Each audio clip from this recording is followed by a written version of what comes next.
So today I'm going to show you how to go from a 3D model to a 3D printed trophy from Mario Kart Arcade 2.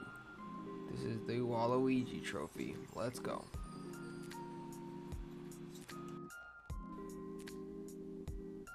So the first thing I do is go to this website, the models resource, and I find my model and I use this download link here.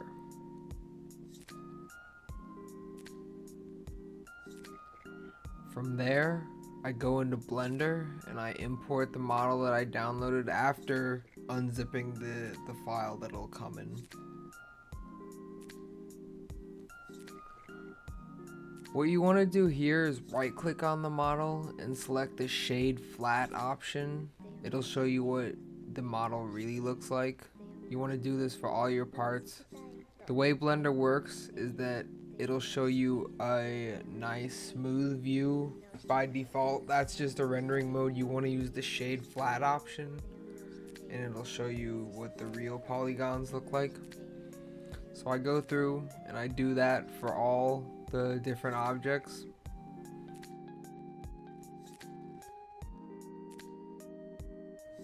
From there, I want to select my object and I want to add the modifier subdivide and then crank it up to about 3. I generally do, and that'll take a lot of the hard work out of it for you. You can see here that it makes it pretty smooth. What I do next is I select every individual object and I add that same modifier to it, make everything smooth.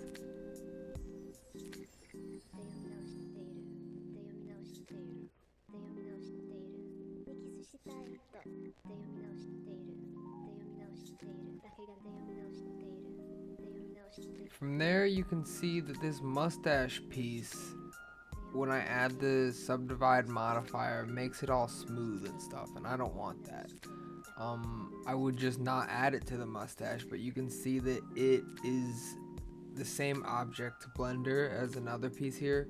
So what we want to do is we want to separate these two objects, and to do that you just want to go in and change into edit mode and then select the object, and you can use the P key and do by parts. That'll separate it out for you, and then you can add the modifier only to what you're looking for.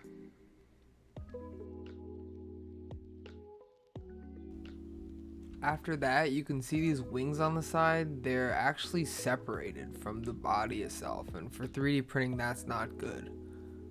So what we can do about that is add a different modifier, displace. I find it here, and what that'll do is basically just thicken it up. So we want to change this slider so it just is barely intersecting each other.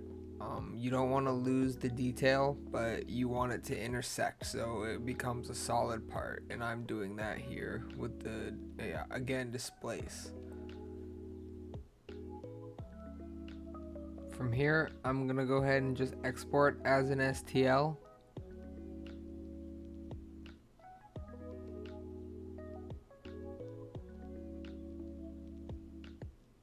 And then I'm gonna open up another one of my favorite programs, Mesh Mixer, and import that in here. You can see another model I was working on there, but yeah, I go ahead and import the object that I just exported from Blender.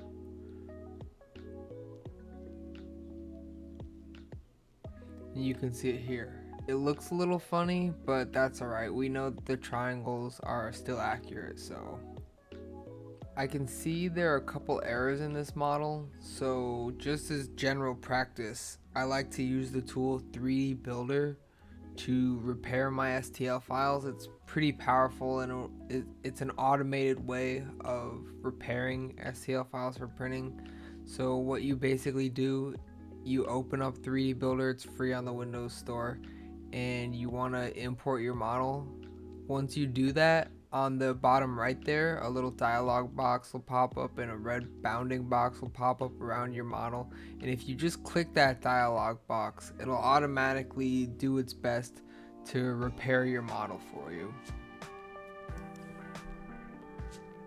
After it's done repairing, that little box will go away, and you just want to save that again as an STL. You can name it something different or just overwrite the old one. Now that it's repaired, I go back into Mesh Mixer and I want to replace that old model with the repaired one. After, you can see that there are still a couple issues, like the L and the mustache here aren't actually touching the model, they're just sort of floating there. And I also want to add the logo to the circle there at the bottom bit. The original game, it had a texture, so it looked like there was an L there, but the texture obviously isn't 3D, so I need to go ahead and add that myself. The first thing I like to do, just as a rule of thumb, is run analysis in the inspector, just see if it can find any issues, and it didn't, so then I'll do edit separate shells to get all my separate pieces.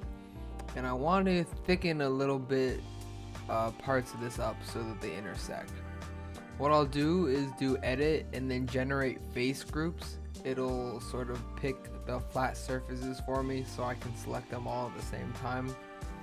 If I accept that with the A key and then I double click one of my groups and select it all at the same time, I can use T to transform and just sort of drag it backwards.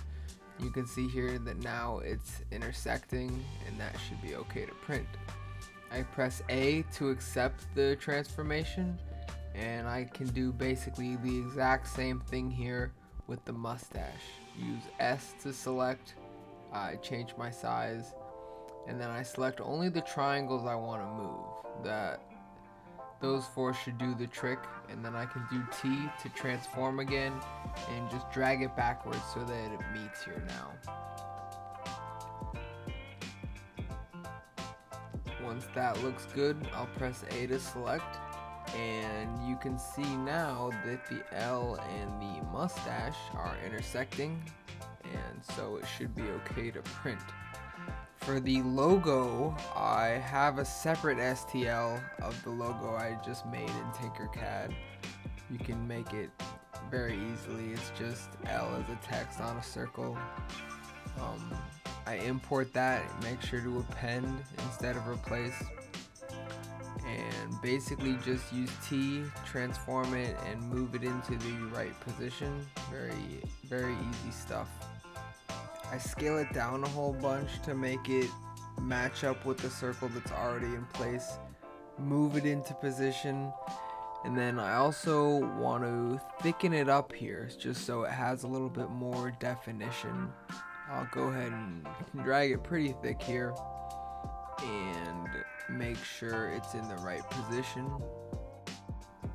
Once it's where I like it, I can again press A to accept the change and then duplicate that object.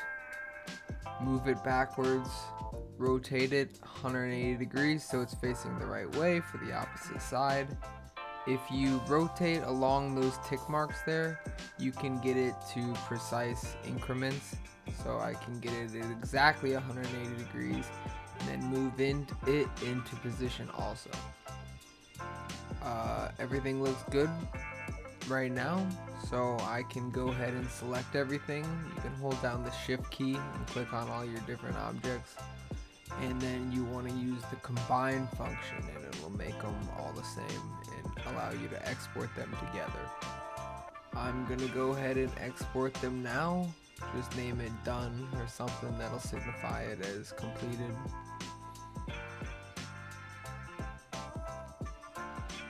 And then once it's finished, I'll go ahead and bring it back into 3D Builder and just run that repair tool again. Remove the old version, bring in the new version. Once I click import, it doesn't look like there are any errors it could find, so to me, that signifies it is ready to try and go print out. You can bring it into your slicer of choice. I like Cura, it's free. So I can go ahead and import that, and I'll show you how I finish it and what it looks like once it's processed. Here, I've got it all printed out. Not a very good print, you can see. Looks pretty rough, and in the printing process, I accidentally managed to break the stem off from the trophy, so I did go ahead and glue that back together. That was the first thing I do, just using some super glue and some epoxy putty. Give it a good sanding. You can also see that I separated the L and the mustache piece here just to make it easier on myself for printing. You can use that in Mesh Mixer with the same Boolean subtraction method. You can find more about that.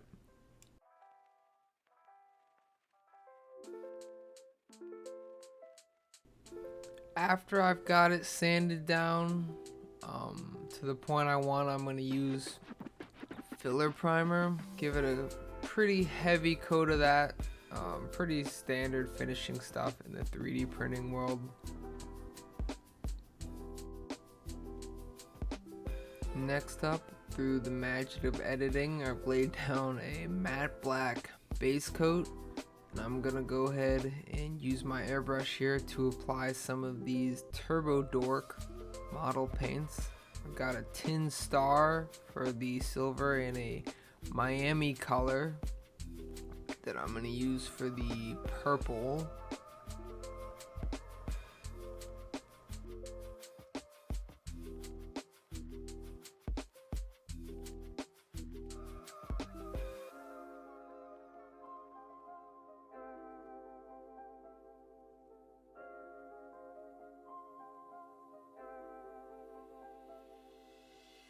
And that's what it looks like, all assembled and together.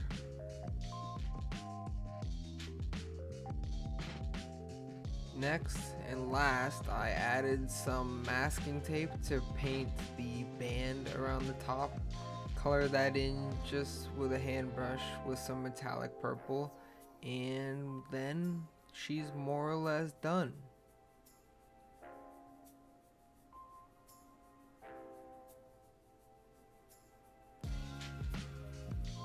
Thanks for watching this. If you have any questions about how to turn a simple game model into a 3D printed object, feel free to ask. I hope this was helpful, and at least it'll let you turn Mario Kart trophies into 3D printed objects.